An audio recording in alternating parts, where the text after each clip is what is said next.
Hang on, hang on, hang on.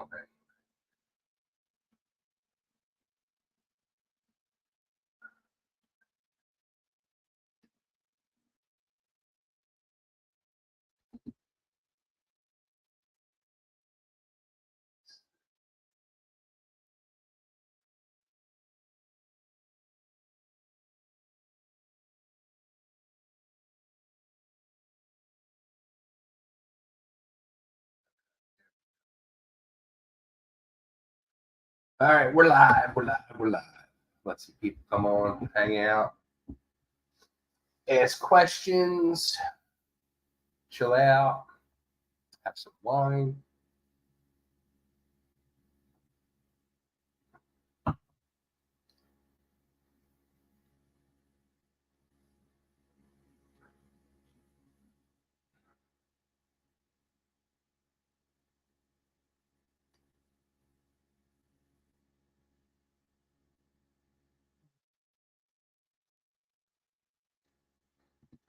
So what's going on, everybody?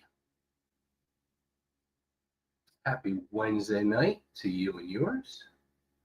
Mr. James Stanton. What's up, my dude? What's going on? Interesting day. Just trying to get a little organized here. A little last minute thing to come on, hang out with everybody for a little bit before I do some work, before I go to bed. I got a lot of eBay orders to pack. See what's going on with everybody. Let's talk about some things. Gerald Culbertson, what's up, my dude? And my boy Nick. Let me see if I can pronounce your name right. No, I can't do it. Costazak. Is that right? Costazak? Nick's one of the people very, very instrumental in helping make this banner get towards its goal, reach that goal to raise that banner. I mean, that's the first thing I guess we should talk about. Let me refresh real quick. We are now at 506, Nick. 506. We need 494 more signatures to make it reality. Like that? This was from the Farewell Motley Crue tour. Yeah, we're getting there. And we're going to get there. Trust me, we're going to hit 1,000 signatures. Actually, I just had a phone call about a half hour ago from somebody. And somebody very important, I'd say, to the wrestling world, the wrestling business. And he said, you tell me, as soon as you hit 999, call me because I want to be number 1,000 to make it go over the top and raise that banner. So I have a deal set with this person. I don't want to say his name. I don't know if he wants me to say his name, but let's see who else is out there. Chris, my boy, the birthday boy's out there. What's going on, buddy? The cat's trying to walk in the screen here. Magic Mike's in the house. Yeah, where's One List G in the hood? I'm good. I am good. I still have this little lingering of this sickness. I don't know what the hell it was, but now my fiance Coco is sick in bed with basically what I had from day one. Like, and it's hard. I don't know what it is. It's horrible. That's all I know. And it was basically fever, chills, and pain, just like your body just ravaged in pain. And she said I was literally whimpering in pain the 2 nights. I basically was in bed for almost 48 hours. She laid there all night crying in pain because it was so bad. So it's just, whatever it is, it's horrible. I hope nobody else gets it.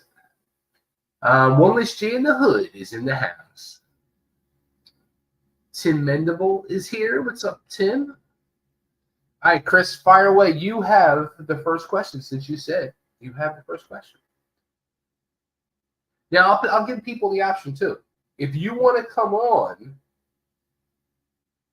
and ask the question, you're more than welcome to come on and ask the question too. So here's what I'm going to do. I'm going to drop. No, I'm going to drop the link in the comments.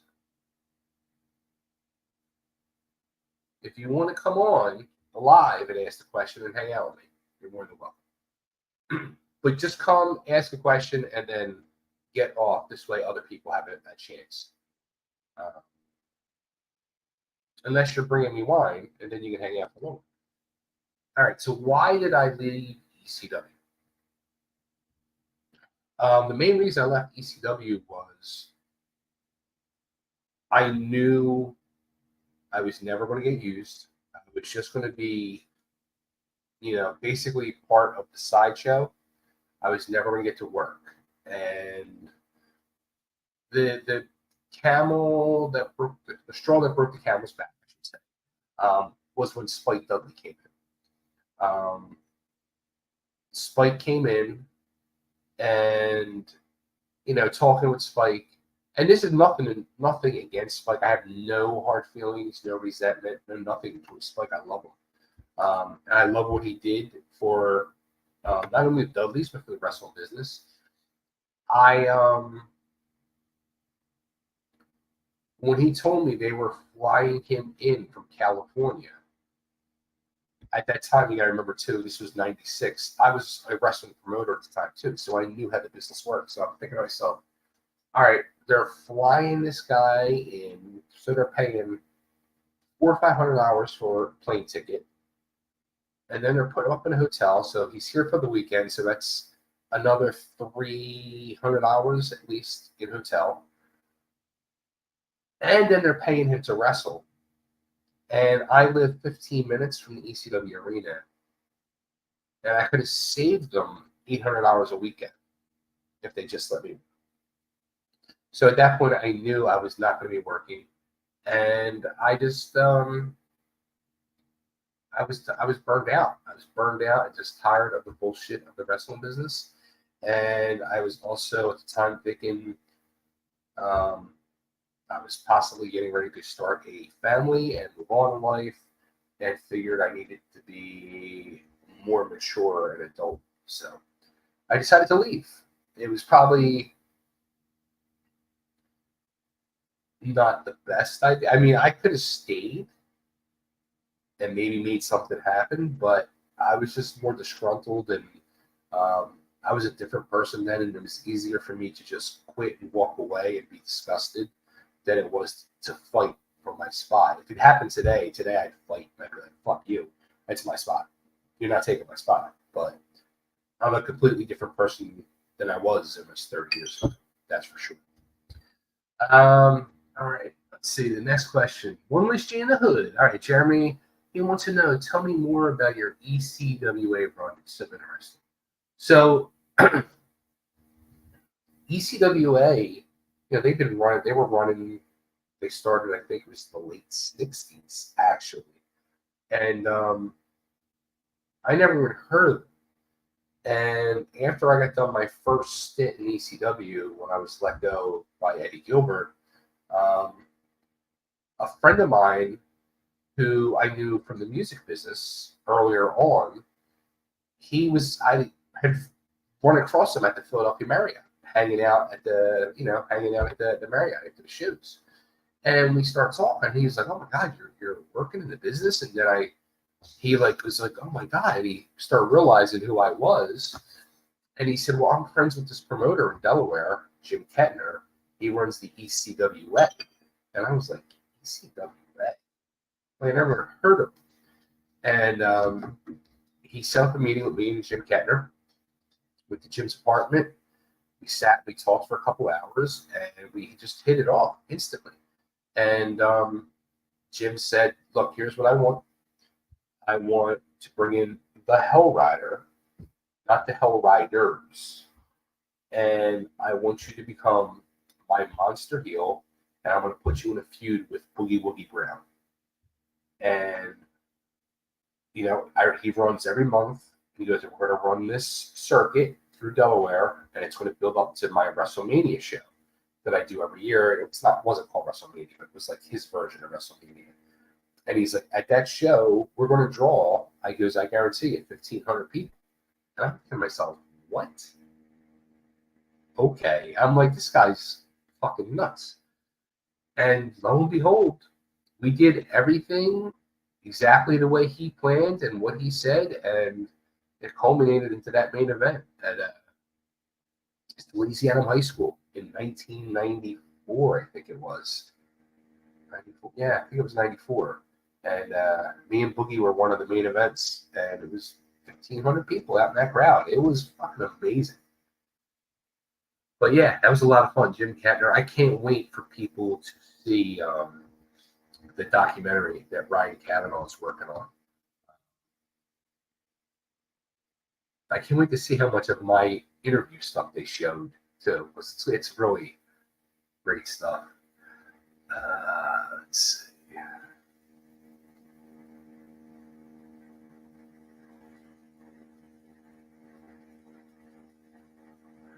Oh, all right. James Stanton has an interesting question here. Most difficult person you've ever had to work with in the wrestling business, in any company, in any capacity?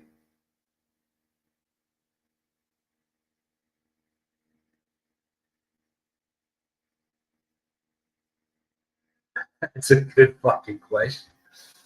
Oh, um,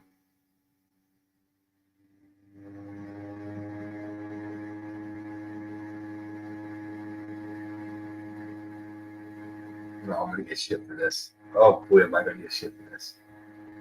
Frank Cody. Frank Cody, and I love Frank. Frank's my fucking brother. Um, and me and Frank, we worked. We worked in early ECW, Chestnut Cabaret. Um, we feuded. We had a nice feud in Liberty All Star Wrestling. Um, we continued that feud in other organizations, and in those early ones, especially like with in ECW, it was Eastern Championship Wrestling at the time. You know, I had already had my spot. Me and HD Ryder, we had our spot as the Hell Riders, and Frank was trying to get his spot, and he was like, you know, you gotta let me moonsault, you gotta let me this, you gotta let me do this. It was like a whole fucking thing, and the first, and even the first few times in singles matches that we did our feud, it was always, you gotta let me get this in, you gotta let me get that. But for the most part, I did. But that early ECW match, I did. I did not. I was a dick. I did. Sorry, Frank. But I'm trying to think anybody else that was difficult. I mean, there was people difficult because of, you can look at different aspects of the business, because especially later on, um, when I kind of mainly stopped working and was just mainly promoting and booking, then it's a whole different thing. And for the most part, everybody was very easy to work with my booking. But there was a few that didn't like things I wanted to do or disputed. Mainly, big one was fucking Rebel. Rebel was always pain in the ass from day one.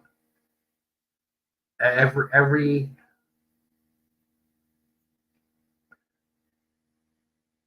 everything I worked with Rebel. I worked with Rebel a lot. There was always a conflict or contradiction there. It was never an easy fucking chore working with Rebel.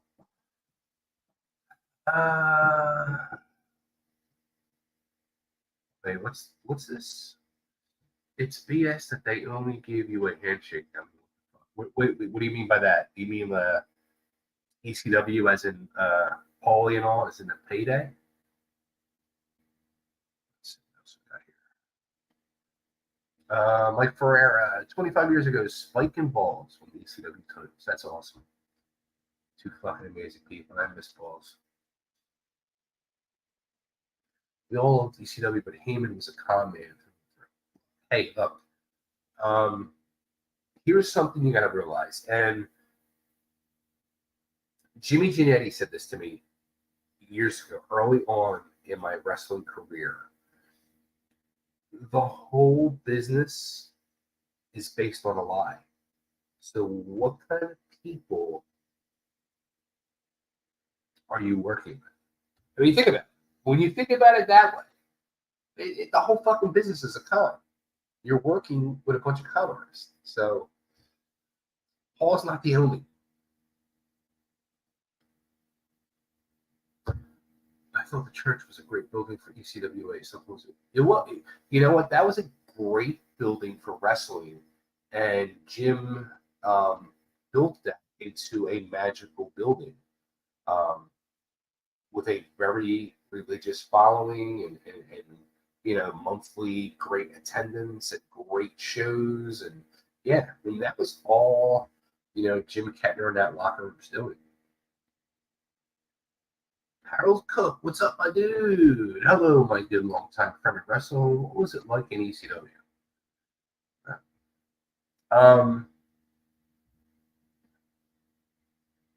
If you mean the extreme days, it was magic. It was complete magic. It was, I say it all the time. Like, I knew as I was sitting there in that locker room with the talent around me and watching that monitor, what was going on in that ring, and hearing that crowd on the 20 feet away from me, not even 10 feet away from me, on the other side of that curtain, just magic. It's the only way to describe it. It was magic. And even going into that building now, it's not the same. It's so different. It's such a different building, but there is just magic in that building. It's crazy. What a fucking shitty bingo hall that place was. It's like a entertainment palace now, but crazy. So I didn't even know. So Boogie turned heel in 2000. Interesting. That must have shocked the hell out of you. But that's smart booking too. Smart booking. You were just at an ECWA show. Any special moment? How much did you get back there again? It was, it was so emotional. So much. First of all, it was so much fun. It was so great seeing some of them, the main guys that from my era there, and also a handful of the indie guys afterwards. Not even a handful, just a few, like mainly the Reckless Youth, who I was mostly hanging with all night. And we were just fucking breaking balls in the locker room, having a blast. And it was funny because I said before the show in the locker room, I said to him, all right, let's start placing bets. How many super kicks on the show? And we were doing it over under. And he was like, I think he said 16, and I said 22. And people were like 28, 30, and then somebody was like 1. And I think there was only like 2 super kicks on the whole show. And we were fucking getting pissed off and hollering at everybody as they were coming back from the ring. We're like, what the fuck? We were breaking Low-Key's balls because before he went out, he's like, you're not even going to see one in my match.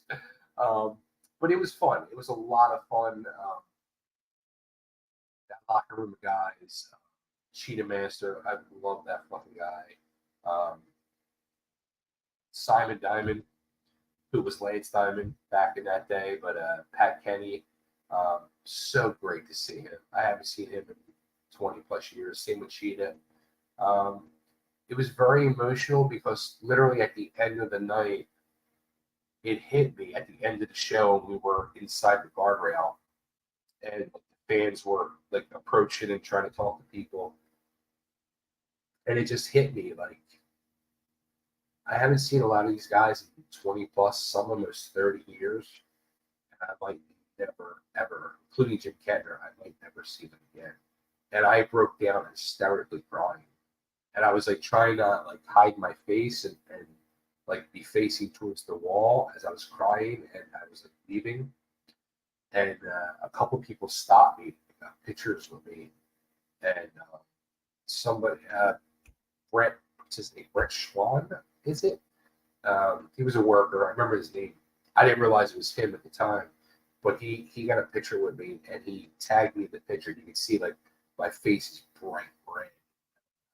Yeah, I was very emotional. I'm a very emotional person, more and more.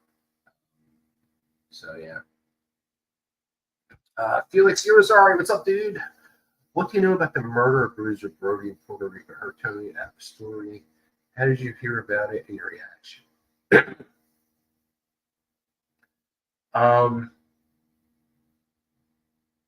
It's like mind blowing. Still, that fucking story makes me insane. The thought that this guy was stabbed in the fucking shower and left to die. And he was, one of the icons of the business. It's fucking scary. Scary, scary, scary. And I'm sure most people have seen that Dark Side of the Ring where they talk about it. I talked with Tony Atlas at a convention in Rhode Island, like right after that aired, and asked a couple of questions about it. And it's just, that's one of those, a few deaths in the wrestling business, like one's something like that, and you're just like, it should never have happened. Never, never should have happened. Just, it makes me angry. It makes me really angry. I think Mr. Ooh La La wants a word with you. I love Mike. He's such an amazing fucking person. Nick says, hi, Tracy.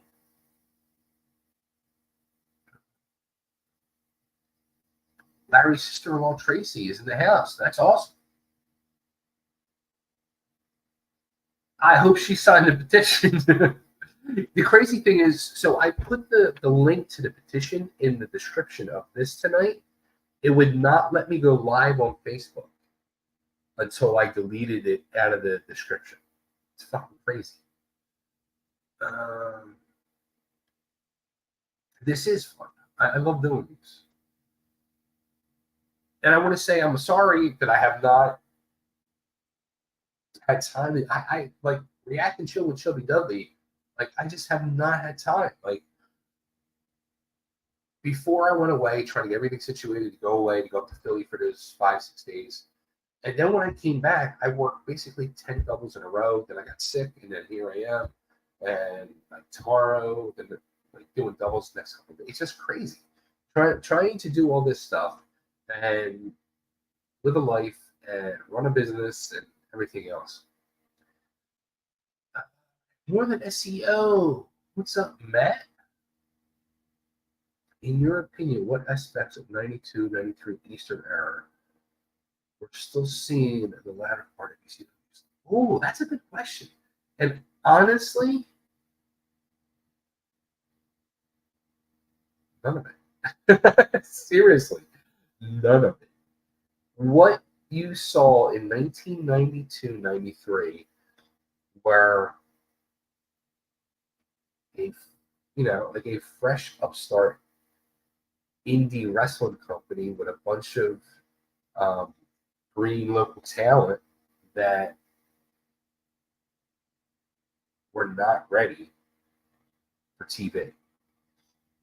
What you saw in 2000 ECW was a bunch of amazing talent that had, even though at that point it wasn't the peak talent of ECW of years prior, it was still amazing talent and amazing angles. And I had become a fan again of ECW at that point, and I was enjoying the product that Paul, Dreamer, Taz, everybody was working on to put out there, and I thought it was just as good, if not, I'm not gonna say better than what was going on years prior, but I thought it was just as good. I thought it was very great matches, entertaining wrestling, and amazing angles still. So, and I thought at that point, not sure if Carino was champion at that point or whatever, but I thought Steve Carino as ECW champion was pure gold. And I thought he was definitely a true star and deserved to have that belt. And I thought he was the only one that was worthy of. I thought he could have made an amazing champion for the company, for the Hall. Seriously.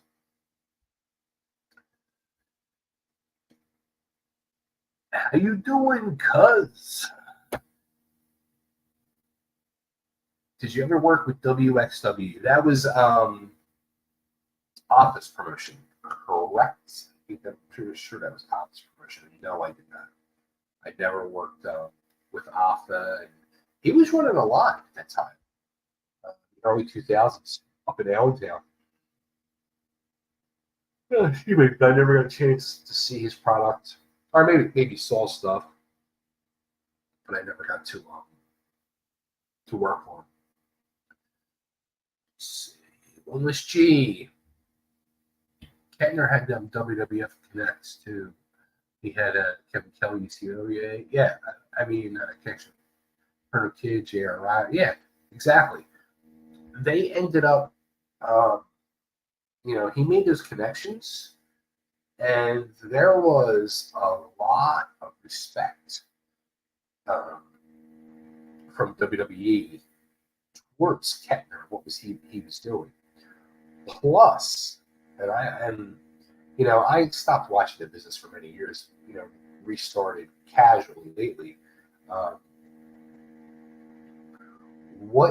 The way Kettner ran his company and product is what I feel is what is being portrayed in WWE now, where before Jim went basically all indie people, all indie talent, he ran a very scripted program. But even when he brought the talent in that didn't need the scripts, I knew Jim was still a very scripted person, where he would have the storyline in his head, for a year in advance. So he knew where he was going show to show with each angle and storyline. And that's what you see now with WWE. You're seeing very scripted matches, and you're seeing very scripted storylines, angles, promos, etc. So it's a very Jim Kettner-esque world now, in my opinion, which is kind of weird. It's kind of like Jim Kettner was 30 years ahead of his time.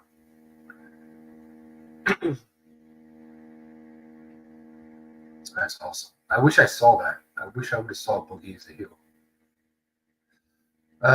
Do you ever still talk to any of the brothers from Dudley Bush Crew? So who do you speak to? So just the other day, spoke to Dudley for the first time since 1995, probably. Dances with Dudley, I talked to him occasionally. We just did the interview with him a few weeks ago. Sign Guy Dudley, Lou D'Angeli, I'll talk to. Usually we'll exchange text messages a few times a year, especially if there's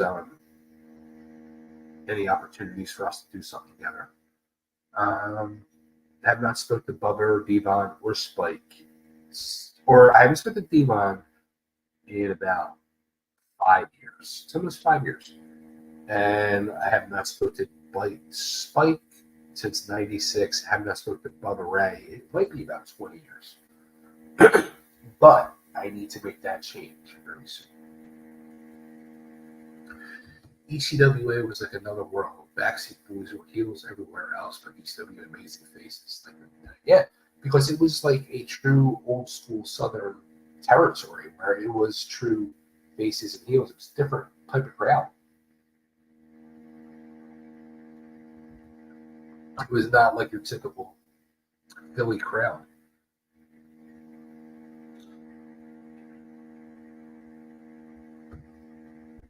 I think often the guys are not looking at this.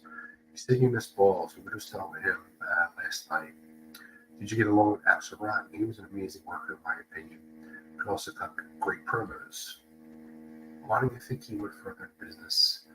I feel like he had what it took to make it to the league too. He was in WCW before his ECW. Axel, yeah, I was very very good, very close.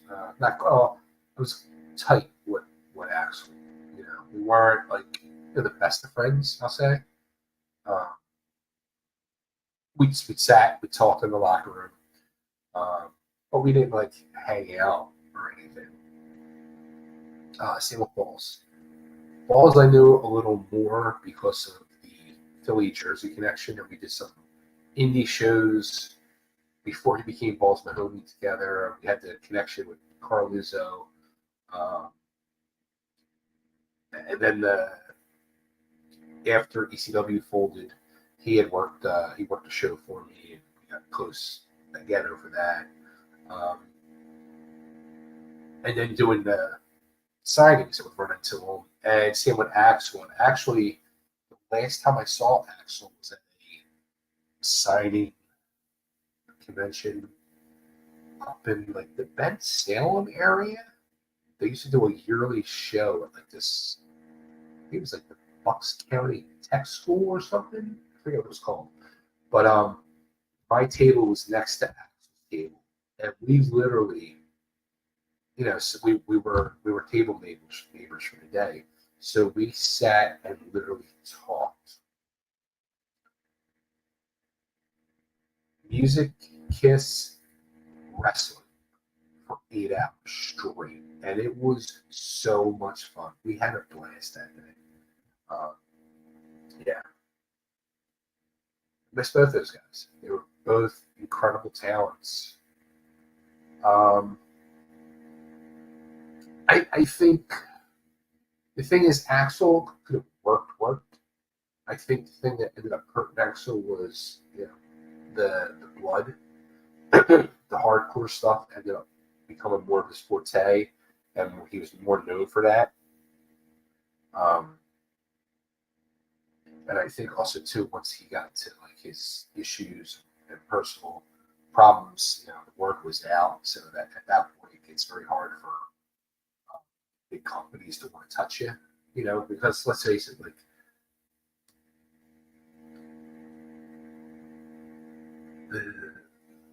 the business is not quiet. Let's put it that way. You know, people, you're in a locker room with 30 people consistently each weekend, or even, you know, 3-4 days a week. People see you and they know. So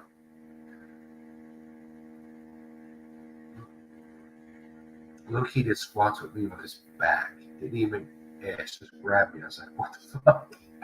Well, that's funny as shit. And I would have paid to see that. Not a lot. Rich Swan is great. All right, here's Rich Swan. Fill me in.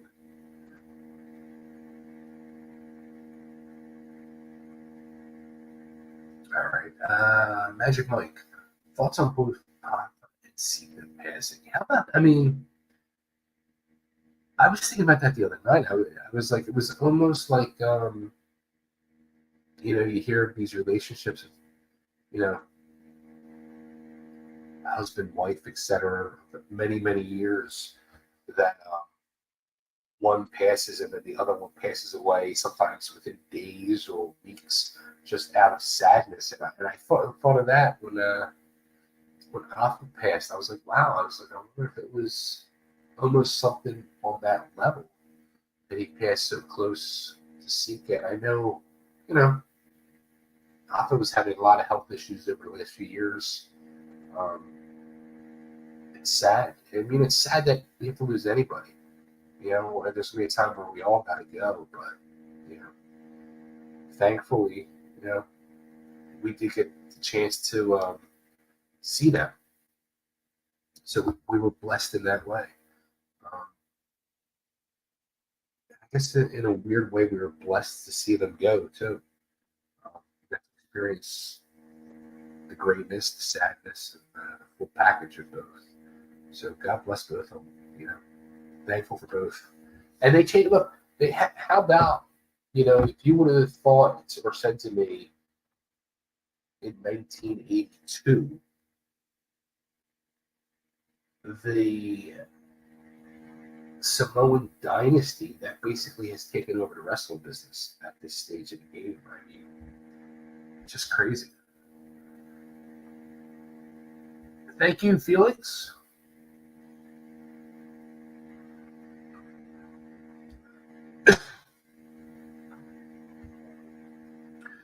All right, James Stanton. Do you think selling, storytelling, psychology is lacking in wrestling these days?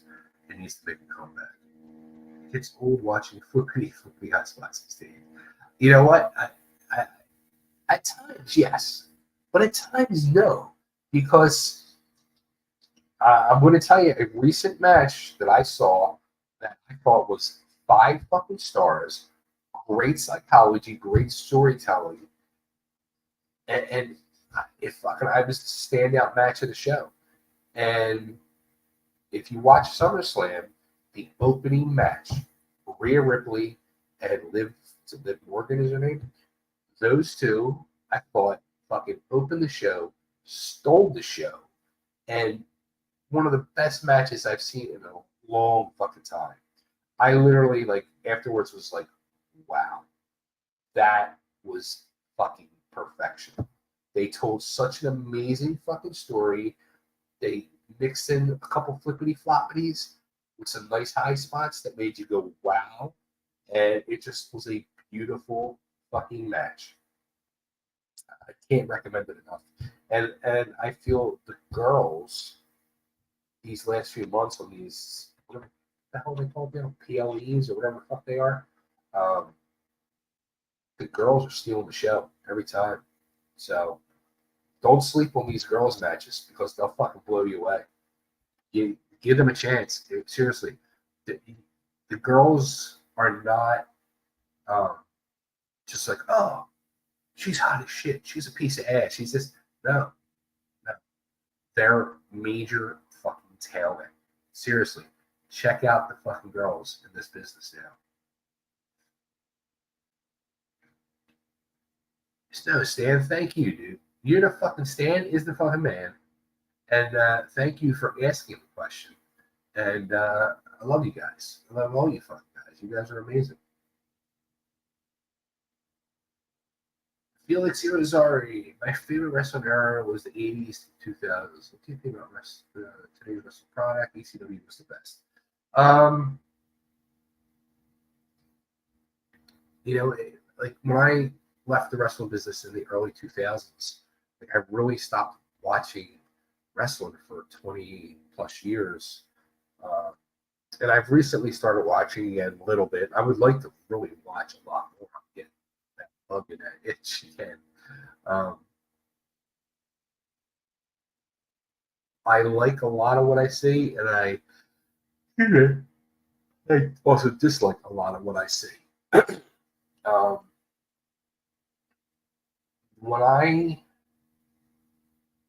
Because I watch, when I watch stuff, I watch it from, I guess from a booking standpoint, always. It's gotta make sense to me. And it's gotta make sense where it's gotta be realistic. I like realism to be part of my booking. I don't want phony fucking bullshit. I want something that can be real. So things that bother me is, and I've said this a few times, things like the super kick. I mentioned super kick earlier. Guys like Jey Uso, his finish is a super kick. He'll do 35 super kicks in a match to set up for his finisher. That's the super kick. That's that. Why are you using your finisher 35 times and he's kicking out, but then you're going to pin him with a super kick? It doesn't make sense. It's stupid. So stuff like that really fucking irks the hell out of me. But I think the talent is amazing today. I think there's a lot there today. I absolutely love what Triple H is doing. I fucking have gotten a whole new respect for Triple H.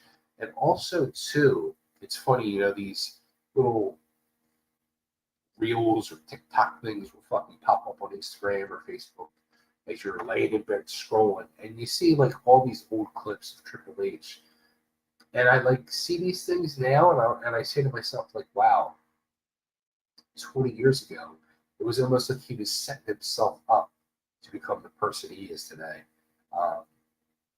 I would love the opportunity to at least meet Triple H one day. Seriously, I've never met Hunter, and I would love just the opportunity to shake his hand and say thank you, because I truly fucking absolutely love what he's doing with this new world WWE. And also, if you haven't seen these, I think I mentioned I watched last night on the WWE Network the documentary on Cody Rhodes, and the night before I watched the one with Damian Priest. Seriously, especially watched the one with Damian Priest. Both of those fucking very well done documentaries. And again, I'm an emotional fucking guy anymore. I was crying to it, but especially the Damian Priest one. Watch that. You'll fucking have very, very high regards for Damian Priest. Amazing dude. I just had the same question, right? Basically back to back. But also too, for the record, ECW was the best. Harold, take care, brother. Great hearing from you always. You are the fucking man. All right, Matt's back. More than SEO. And also too, this dude here, amazing fucking guy, Matt. He's had my back from day one with this whole resurgence of Chubby Dudley. He's been standing behind me quietly and helping promote everything I do. And he also has been a major supporter and backer in the world of ECW. He runs the ECWWrestling.com website, which supports not just me, but all the past talent of that locker room. So hats off to this fucking dude. During the ECW era, how did the regional promotions in Jersey, certain companies, it was total case-by-case situations. Usually, for the longest time, it was mainly, it started the Philly group, and then when Paul took over, it became, the New York talent group. And then it became kind of word of mouth who was making a buzz on the scene. And usually at that point, it was somebody in the locker room was friends with whoever was making the buzz on the scene. So that's how it would come to be. So, because past Cross, and especially now in this world, people exchange numbers and people keep in touch. Cheryl, thank you for answering my question. I spent a lot of time in the Houston, the Allentown area. WXW shows, made many friends there. That's I heard many fabulous things about what Alpha was doing then, and that too. Like he had a really nice setup up there, and a very core talent base and fan base, and I'm sure, because he's and this goes for it wasn't just ECW, like. We had Kettner with ECWA or Alpha with WXW, me with Liberty All-Star Wrestling. When you start running regularly, you start having, the same fans start coming out, and you start forming relationships and friendships with these people. And the locker room and the fans, both sides of that guardrail, start to mingle and match and form. Amazing relationships, and that's how it happens over the years. It's a beautiful thing.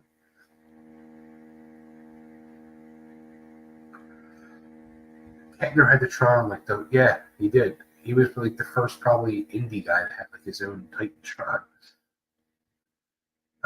Where is Little Snot Bellies this today? Any chance of you getting signed by Lou? Yeah, I could probably see.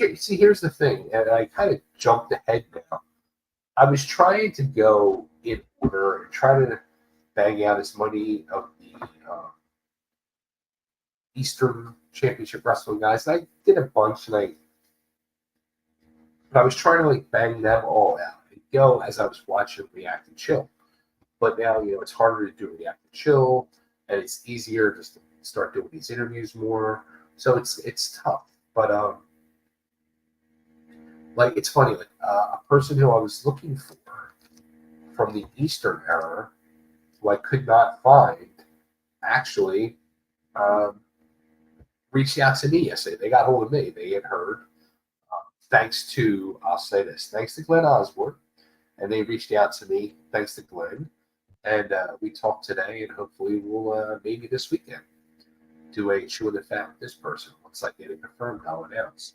But Little Snot, I don't know. He's one I sent a friend request to. He has not accepted yet. I've never spoken to him, never met him. So I don't know.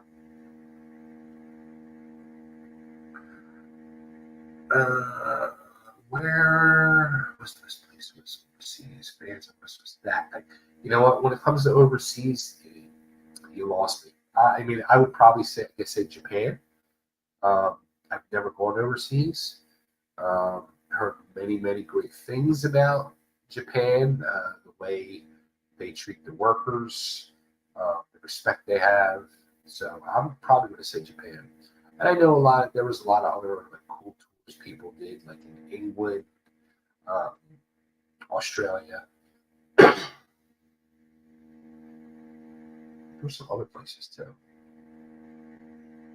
Puerto Rico. So yeah. Felix, thank you for asking the questions. You're welcome, buddy. All right, Wayne, what's going on, dude? What's up, man? How are you?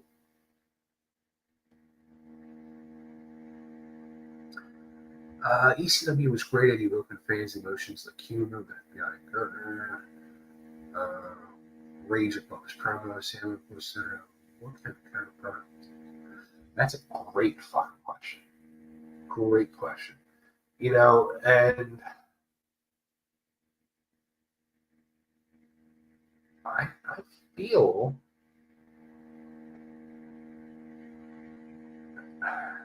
see it's tough because I don't watch the Raw shows and I watch the SmackDown. I only get to watch like these PLEs. But I feel like they're pretty much on par, with these the classic ECW stuff. And I think a big part of that too, two reasons.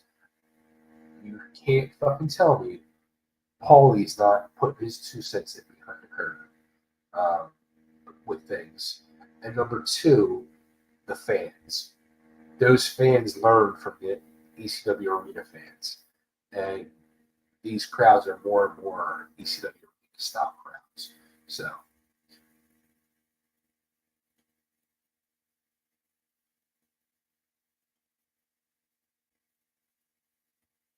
Dennis Cruz, wrestler Chubby W or Easy Rider? Both. Excuse me.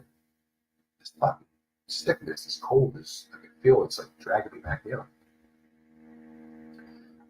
The night that I went and worked for Dennis instead of going to the ECW arena, I worked as Easy Rider. But then when I left in '96, I went and worked for Dennis as Chubby W. And then that's when Taz called me and squashed that. And at that point, there was nothing against Dennis. Dennis wanted me as Chubby W.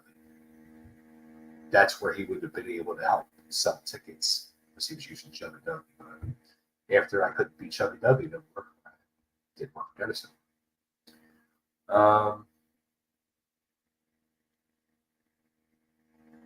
Wayne Hackney Jr., Rhea and Liv 5-star match. I'm telling you, if you have not seen that fucking match, watch that match.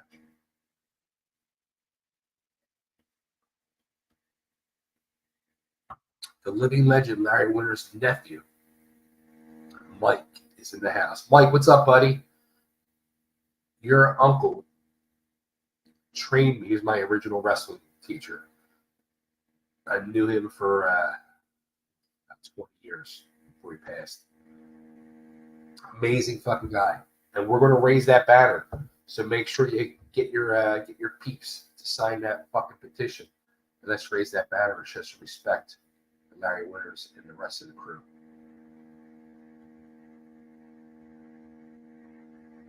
What was your favorite annual program ever in the wrestling business? Ooh. Mega Powers, Raven Sandman. Yeah, it's got to be a slow build. All the ECW stuff I did. The Raven Sandman I thought was unbelievable, especially when they brought Tyler into it. I mean, I remember sitting there going, holy fuck, I think we've crossed the line now. I thought it was very, very hardcore, but even the Raven Dreamer feud was unbelievable. There's just so much good stuff. And it's just so important to have those amazing storylines to go with it. It just makes it. It really does. Oh, excuse me. XPW was really good. Based I've watched. No PC type stuff. Like years ago, just insane. Yeah. The insane overdone hardcore. Like I see that shit and I just say it's stupid. Like really, like I don't mind if you're going to do like some hardcore stuff, but when you're doing these like deathmatch things and all, no disrespect to those guys. Like, you got people that made careers and livings off doing that. More power to you. For me, I don't like it. I mean, I want to see an amazing angle storyline that's going to lead me to a feud that warrants some type of match, like a Hell in a Cell, steel cage, barbed wire, etc., hardcore, pinfalls everywhere. But when you just say, all right, we're having a King of the Deathmatch tournament and we're going to outgore each other, yeah, I don't care. I don't know.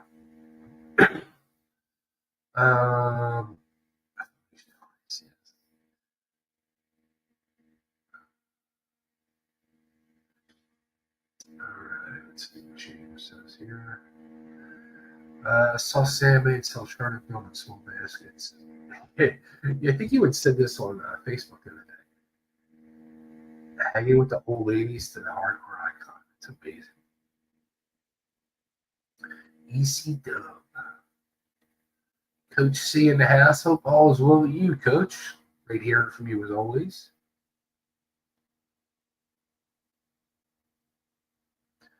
Damian Priest is good. I've been enjoying watching him for a while. Yeah. And let me say this too. As you brought up the Monster Factory and Danny Cage,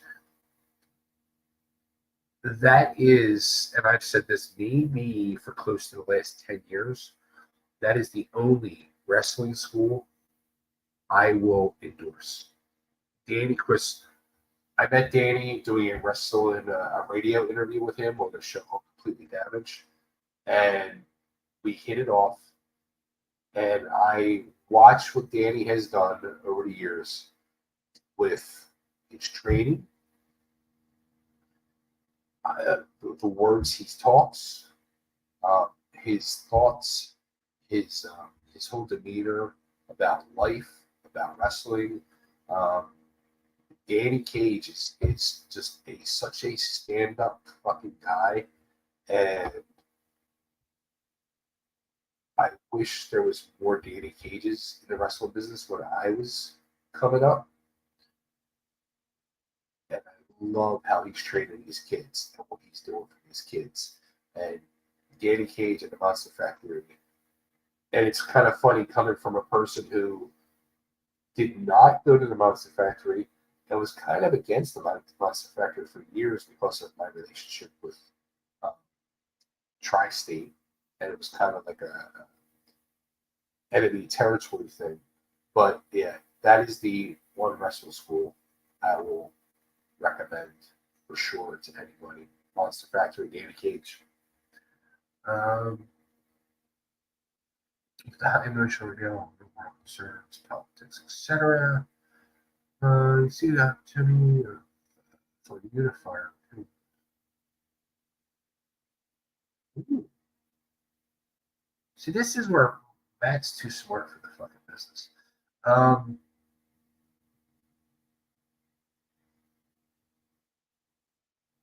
It's funny because when you think about it, like a lot of things like a Bobby Heenan would say, you can't get away with saying now. But you should be able to say that shit. And we need somebody like a Bobby fucking Heenan. So I would love to say it. I think at some point we will say it. We need to say it. I really do. I really feel that way.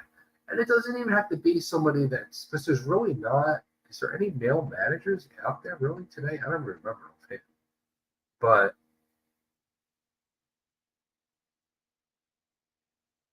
wasn't there a rumor that Jesse Ventura was coming back as an announcer or something? So you never know. Who knows what's going to happen on Netflix? That's another thing. When Raw hits Netflix in January, it's going to be a whole new fucking ballgame because it's going to be F-bomb city every Monday night. I can't fucking wait. But here's the thing. It's got to be done right. You can't over fucking do it. Just because you can say a fuck word now, don't fucking overdo it every other word in your promos and shit. So, thanks for doing all these Q&As like tonight. Part of your chewing the fat series. Reach out later. Have a circle. You too, Matt. Always a pleasure, my dude. Always a fucking pleasure. I'll talk to you soon, brother. Make sure everybody checks out ecwwrestling.com. Felix, thank you. And good night. I have to get up early. ECW will live forever. It really will. It really fucking will. It's hard to believe what was started, what it turned into, and yeah, it's amazing. It really is. It's true fucking history. Thoughts on Raven? He was a rep for being extremely creative. Somebody said that he's tough to get along. Shaming isn't booking something. You know, that's a good question. Why is not Raven booking somewhere? I don't know. I don't understand why. I don't know if he, you know, everybody knows Raven's had many issues over the years. As far as I know, he's cleaning himself up. But I just saw a thing with Steve Richards the other day where, you know, Ravens had, you know, this whole CTE stuff and all. It's a little slow on some things now. So I don't, he's like kind of struggling with some stuff, it sounds like. So I don't know, but Raven is definitely one of the greatest minds of the business. He was very instrumental in so many of the, you know, the stuff with his angles with Sandman and Dreamer and all that. He was very, very instrumental in that stuff. And he was always good towards me because I ended up, I don't remember how it happened, but my very first show I promoted in November '94, before he became Raven, he had just left WWE as Johnny Polo. He worked my first independent Liberty All-Star Wrestling show at the main event against Tom Brady, who had just left WCW as Johnny Gunn. So, what did he? I think he worked with Scotty Flamingo. I forget. I think he worked with Scotty Flamingo for us, and then a week later he was in ECW. So, yeah, but you know, so we had our relationship there, and then when I came in as a Dudley, we were very cool. Yeah, he was always good to me. So I never had a problem. Here's the fucking man. This is Dan the Man Peasy of Next Home Branding Line for all of your real estate needs. It doesn't even have to be in Philadelphia or the Philadelphia area, anywhere you are around the country, Next Home Real Estate, Next Home Brandywine, Dan Peasy can help you get connected wherever you need to be, anywhere in the United States. So reach out. What is going on, Dan? That's a good question. I'm sitting here, and this freaking sickness is like coming back. I'm like ready to go back in the bed. James, thank you, man. Thank you for everything. I appreciate you. Seriously, I appreciate all of you. You guys are all amazing. Thank you all so much.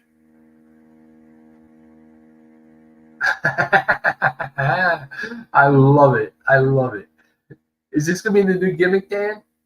Mention ST Jones and get a special discount on your real estate needs with Next Home Brandywine. I love it. All right, we're going to come up with a gimmick. We're going to come up with a wrestling gimmick. I think this is what. So we have to come up with a whole wrestling tie-in. The wrestling realtor, Dan Peasy. That's what I think we're gonna think of something for you, Dan. That's what we need. We need a gimmick. It's all about, we know we need the gimmick, and we're gonna work with gimmick. Sandman, Steve, another one. How many people saw him selling Trident Gum? I guarantee he doesn't. Talking about my factory, your buddy Blue Media has been part of there too, being a trainer and all. Yeah, Meany was helping out there for a while, helping train. I think he helped train Damian Priest as well. Feel better, yeah, right. I this thing, like I was sick as a dog for 2 days, felt better, feeling better, and now I'm like feeling like shit all over again. It's fucking ridiculous. So, all right, I think I'm gonna wrap up. I can't believe it's been an hour already. This has been amazing. But thank you, everybody. If you haven't done it yet, please go sign the petition. I can't post the link.